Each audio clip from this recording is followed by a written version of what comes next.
inside and get yourself something cool to drink.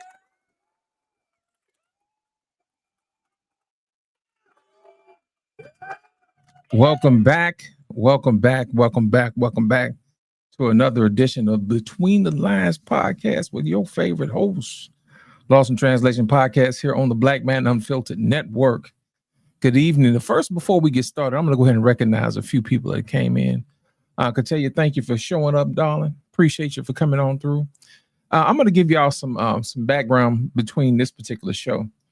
As y'all know, we have a communication problem. So my job is to assist you guys with trying to figure out how to have better communication between people. It could be between your husband, your wife, business partners, or whatever. And what I noticed is that a lot of times people have a bad habit of communicating. I mean, it's just poor. Yes, we have a command of the English language, but for some strange reason, communication seems to be a problem.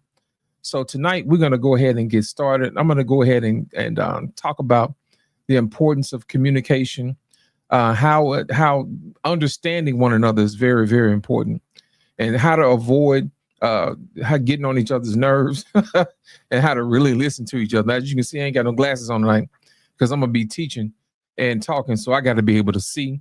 So with that being said, I'm going to go ahead and get started. And the first thing we're going to talk about, communication keys. Basically, these are going to be a set of keys that you can use anytime you feel like you need a little bit of assistance, or if you're stuck. From time to time, you guys may see me use some of these on the show. And I thought that it was important that I share this with you guys and show you exactly what I'm doing, how I'm doing it, and how I'm able to reach people in a way that it doesn't offend them.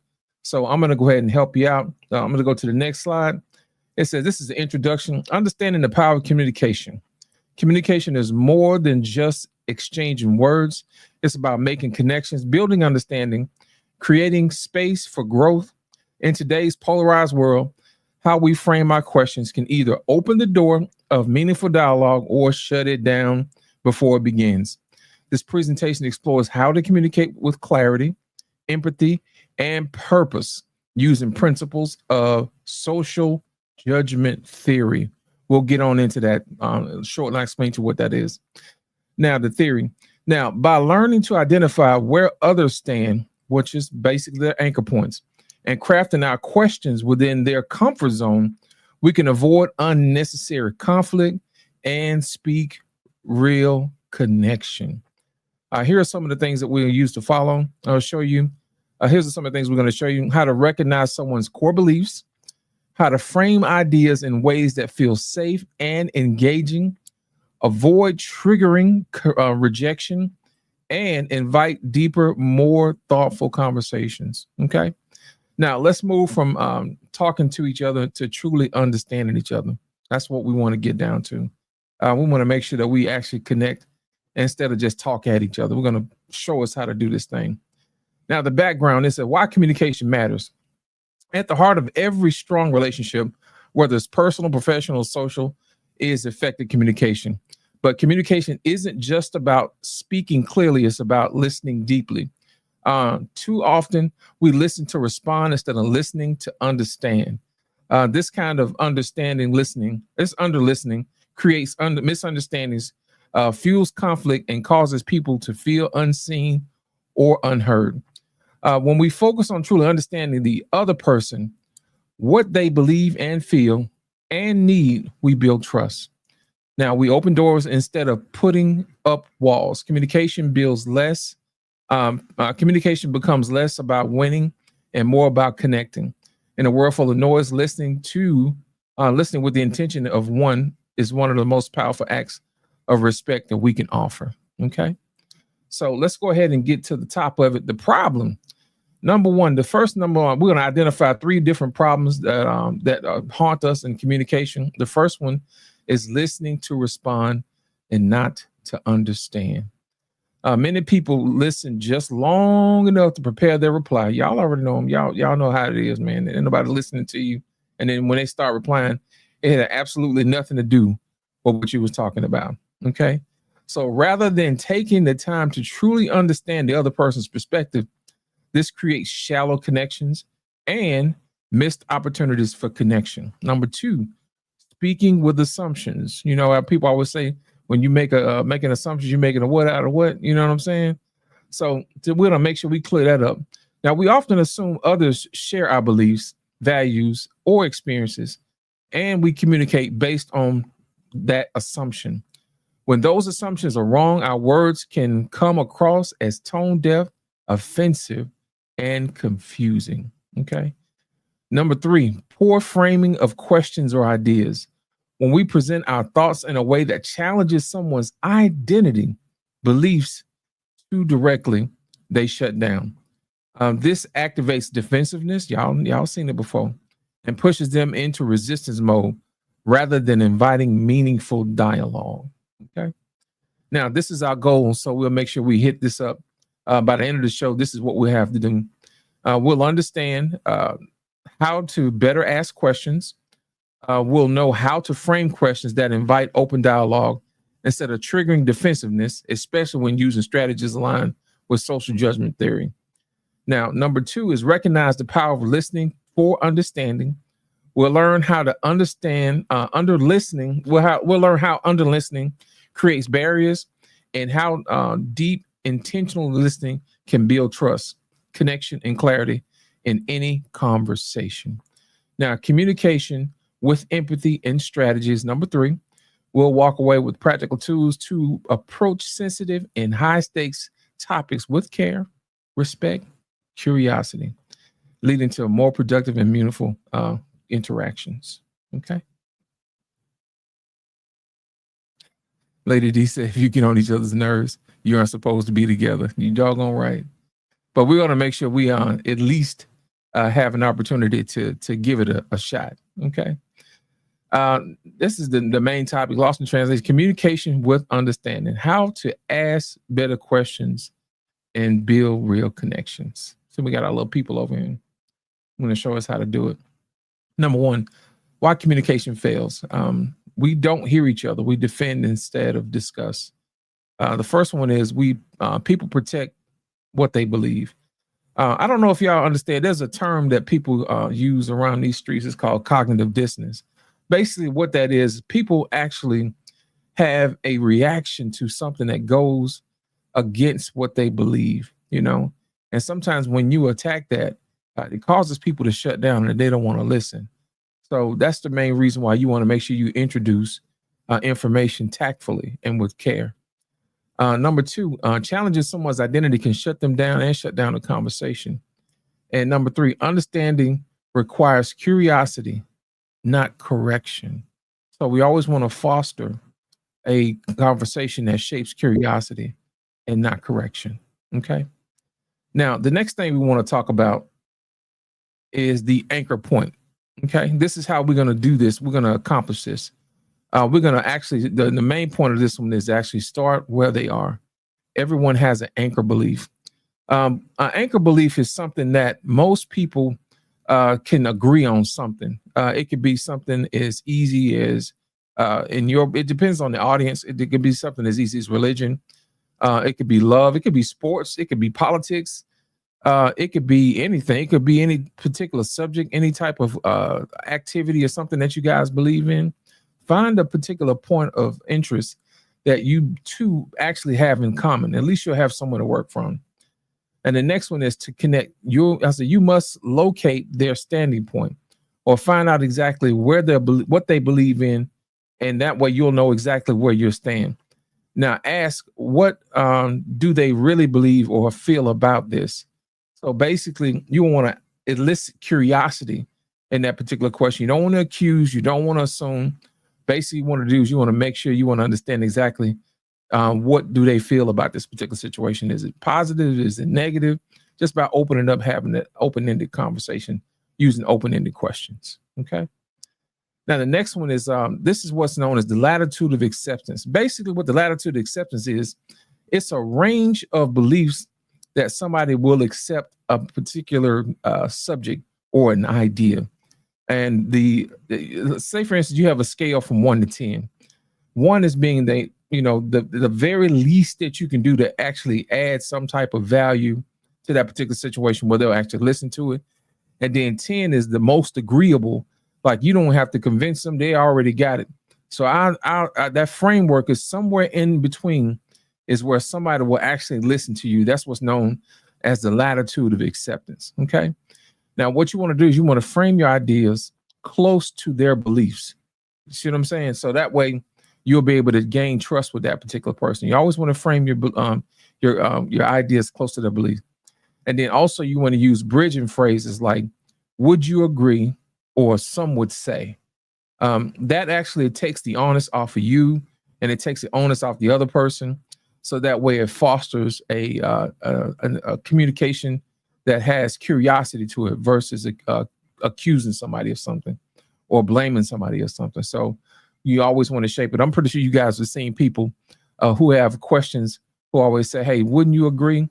Basically, they're just framing the question in a certain way that they're trying to see exactly where you stand in a particular situation. Or they would say, some would say, or experts would say, they would use somebody else's point for authority in that particular conversation. Sometimes they may use facts, figures, something like that to throw that in there.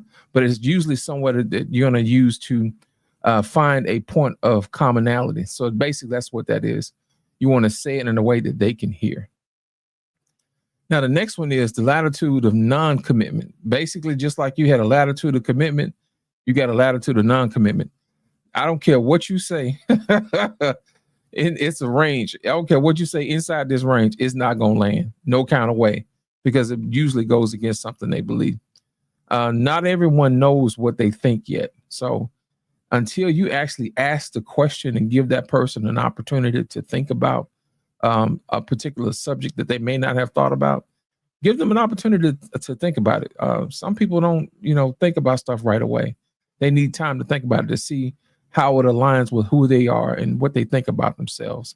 So that's one of the things you want to make sure that you do. Okay. And then you also want to ask gentle, open-ended questions. Those are the questions that you use that doesn't have a yes or a no or anything like that. I'm pretty sure you guys know how to do that. And the last one is, what do you think the pros and cons of this particular question? Actually forces somebody to think about the pros and cons of a particular situation, or the possibility of one way or the other.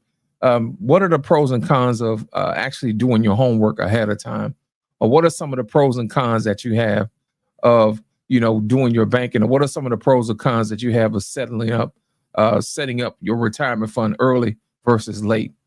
Those are some of those questions that actually form thought and allows that person to have deep thought about a particular subject, especially if they hadn't had an opportunity to think about it. Or they may have. We just never know until you ask.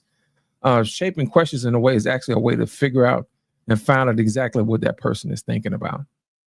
And the next one is the latitude of rejection. This is basically the danger zone. You want to avoid this at all costs. Basically what it is don't attack or challenge the person's identity. When you attack somebody's identity, you're basically asking for it. You know what I'm saying? You asking for fighting words. You think about it. Some people have actually took their whole life to handcraft or build up who they are. And here you come along, tearing it down, and you don't know nothing about them.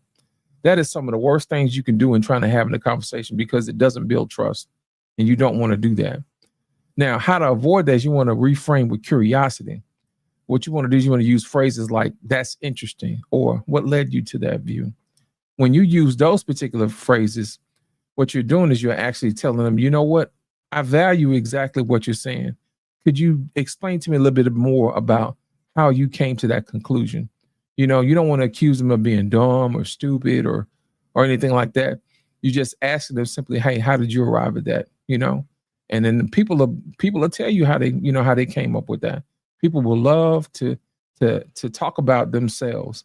So you want to use this particular technique to lean into how that particular person feels about themselves and what they think. Everybody wants to know how somebody else thinks about them. So that's one of those words you want to use, reframing with curiosity instead of accusing people. Okay. Now, the next one is ego involvement. Okay. Here's the thing. You want to avoid certain things.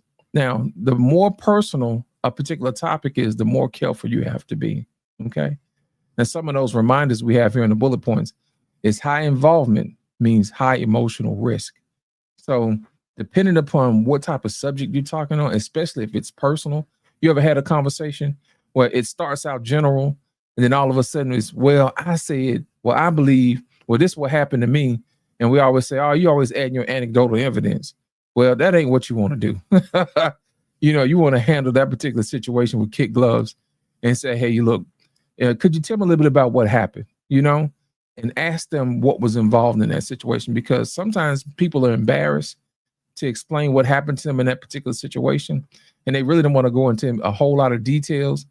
But if you take the time out to make sure that you handle it and frame the question in such a way that it's not offensive, then they'll probably more than likely open up.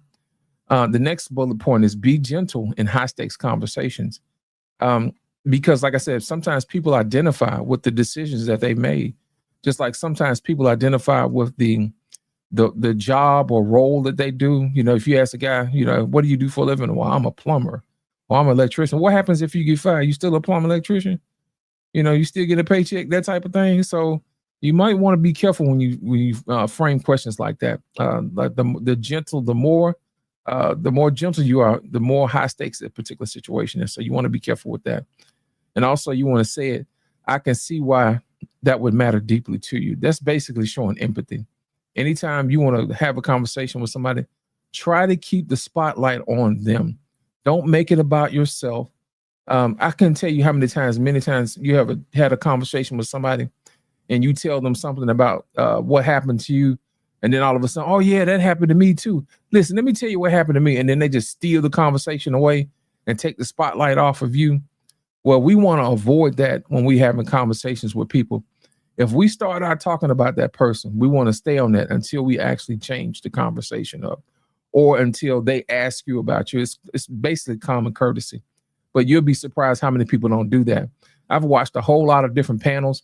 Instead of letting people finish their thoughts, people will talk all over people. I can't tell you how many times I've had to come back and had to do some super edits, to come up with some clean skits or shorts, just so I can remove all the extra stuff out of that, because people love talking over each other, and it makes it difficult when we go back to edit this stuff for later consumption for people to use to save for later in case they have conversations. So you always want to make sure you're giving a person an opportunity to complete their thought, even if it's one of those situations where they just seem like they're going to run on. Just agree and just say, hey, look, you know what? That sounds interesting. I can see how you would get to that, and then keep it pushing. And then also ask some follow-up questions too. The minute you ask follow-up questions, it'll open up a position for you to get in and reflect on what they said, so that way they know that you're actually listening to them instead of just saying, uh-huh. You ever notice how a husband and wife will be talking, and the wife will be asking the husband something, he's zoned out watching the game, and he's going, uh-huh, uh-huh. And she'll be like, you ain't heard nothing I said.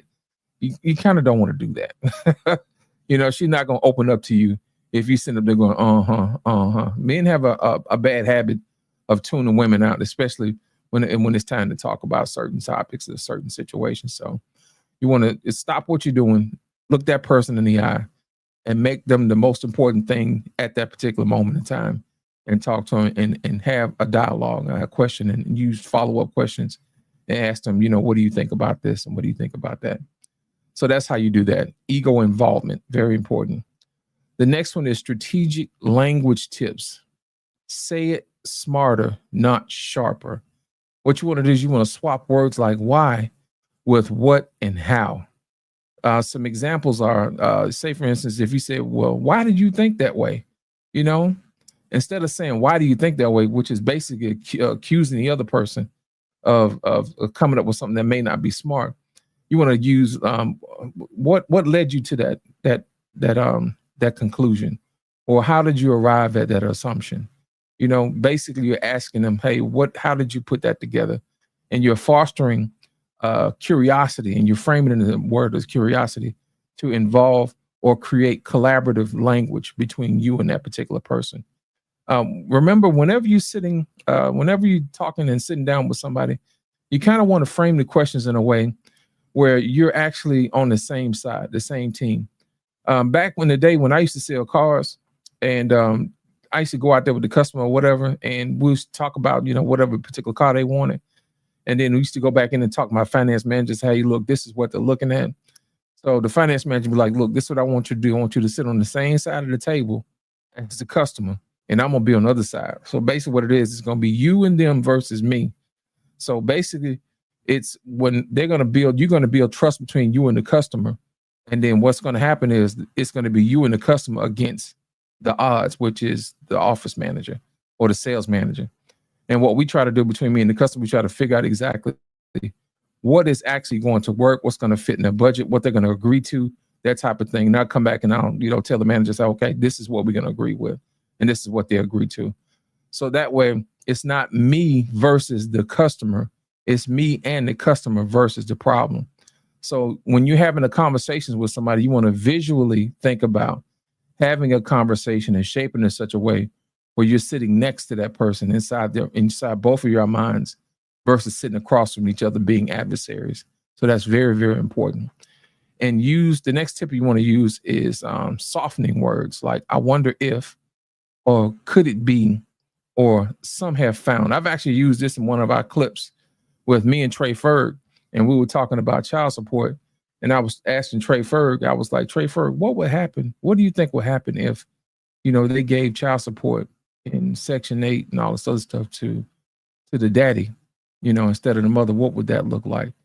And I can tell y'all the conversations that were sparked behind that particular short was amazing, because on TikTok, it was a whole lot of people. We got more views. I wouldn't expect them to be like that, but a lot of people dove in and it sparked conversation. So I think that is a good example of how you can actually shape a particular question or soften words or use transition phrases to spark curiosity in the conversation. It wasn't accusing anybody of anything or, saying one person is better than the other. It was an open-ended question saying, hey, what do you think? Or what would you believe would happen if, what if questions? Those are always pretty good. The next one is bringing it all together. Okay. Communicate to connect, not to convince. There's this thing that I usually say, man, is a man convinced against his will is of the same opinion still. You can't convince somebody of something they just don't want to believe in. You can't do it. I see a lot of times, man, people get on panels and they want to convince somebody that they're wrong. That ain't gonna work. If somebody believes something, they believe it and just let it be. You want to actually communicate to connect. You want to use your language to connect with someone and say, hey, I want to hear what you got to say. Especially if they're important to you. You want to listen to what they got to say. Some of the key takeaway points from that is know their anchor point. Find out exactly what it is that they believe in. Find out exactly somewhere you can actually start, so you can start framing the question in a way that will actually open up open-ended dialogue. Okay. Now, also, like we talked about the area of acceptance, the latitude of acceptance, the next step is stay in the zone of acceptance. Stay in that frame. It's just like dancing. That's the 2-step. You don't want to get all wild and start backflipping over. No. That ain't what you want to do. You want to stay right there in the pocket. You want to hit them with the 2-step. You don't want to get too wild or anything like that. You want to make sure that you stay in the framework of the conversation. Don't enter nothing that ain't got nothing to do with the conversations. I can't tell you how many times people have actually used straw man arguments to get out of, answering a particular question. They had straw man argument. They had nothing to do with this particular topic. You just looking for a way to be out or a way to be right and not be wrong. Let's frame the question in a way that forms curiosity versus, me versus you. We don't want to do that. Okay. You want to ask curious and caring questions. These are questions that's framed in such a way that is not offensive. Like we talked about earlier, I can see how that would bother you. That's an example that you can say. Could you tell me how that made you feel in that particular situation? Or with your experience, what have you seen when something like this has occurred? And this time you're actually tapping into a person's point of expertise. And you'll be surprised. You'll be able to learn a whole lot of stuff if you frame a question that way, because people will be more apt to open up and allow you in their world and say, hey, look, this is what happened to me, or this is what I found out, or this is what I've been trained on, or this is what I found that works best because, and give them an opportunity to explain that to you. And also respect their emotional investment. Sometimes when people are emotional, you want to make sure that you give them an opportunity to let that emotion pass. I can't tell you how many times I've seen people get on shows, and all of a sudden people start crying, and then people want to get right past that. No, let that moment sink in. Allow that person to have their emotions. Allow that person to feel exactly what they're feeling to get that through. Remember, we're all human. You know what I'm saying? We all want to make sure that we allow people their full range of expression of their emotions, because I'm pretty sure you would want somebody to make sure that you give their the approach of allowing you to have your full range of emotion. So that goes with man, woman, child, especially with kids. Kids just got here. You see what I'm saying? So they don't necessarily know what they're feeling. They don't know what they're going through, and also they're relying on parents to attach to them, for safety and comfort, that type of thing. So you also want to give kids their full range of emotions, just like you want to give adults their full range of emotions. It's just common courtesy. Okay. I always want to respect somebody's emotional investment. The final thought is most people listen with the intent to understand and not to listen, and they listen to the intent to reply. That's Stephen R. Covey. My thing is this: you want to start the conversation that matters. That's the main thing that we want to do. Uh, uh, Ms. Charlene says, great advice. You are completely right about the approach. You don't want the other person's on defense. That's absolutely correct. You don't want to be on defense because you don't want that particular person to not open up to you, because that's the whole point of having conversations with the other, to make sure that we talk to each other when we open up. If you guys want to come up, you can. We can drop the link in the chat if you want to, and we can have some discussions about that. But in the meantime, in the between time, I'll give you out a link. You can come up if you want to. But those are just some of the things I wanted to talk to you about to make sure. And also, I'm going to make sure we add a PDF to this too, so it's something that you guys can use. Here on the Black Mind and Filter Network, from time to time we cut up or whatever, but we still want to make sure we give you guys an opportunity to actually learn and to grow. The whole point is to make sure that we get better every single day and to learn from each other every single day. You never know what somebody's advice may come in handy. Somebody may say something that they could use. You never know who you might change. I've had plenty of people come up to me and say, man, you said something on the podcast that made me think, and they went back and used it and it worked. So you never know how your life might change someone. That's the reason why we always want to put our best foot forward. So that's one of the things I thought about. But yeah, communication is one of those things, man, we're really, really bad at, and we want to get good at it. And I think that's going to be it for tonight. If you guys have any questions, you can always hit us up in the comment section. If you have any shows that you guys think that would be good for us, I'm pretty sure that you want to do that. Just let us know in the comment section. And like I said, we're always here to answer any questions that you need to reach out to us, and we'll talk to you, whatever. That's what we're here for. If you guys had any questions, you can go ahead and drop them in the chat. I'll give you guys about a few more minutes. Miss Charlotte, did you have any questions? Lady D, did you have any questions? Could tell you, BMU, anybody? If that's the case, man, we're going to wrap this thing up. We're going to get up out of here. But remember, when you guys get an opportunity, make sure you hit the Cash App, the Super Chat.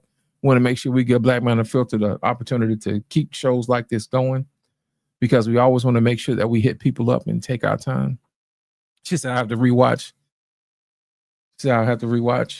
I only caught the end, but I love the PDFs also. I often say that we should always be growing and learning and never stop. That's correct. I always want to be growing, don't want to stop. But yeah, make sure you guys hit the Super Chat. Make sure you guys hit the Cash App, because this thing don't run itself for free.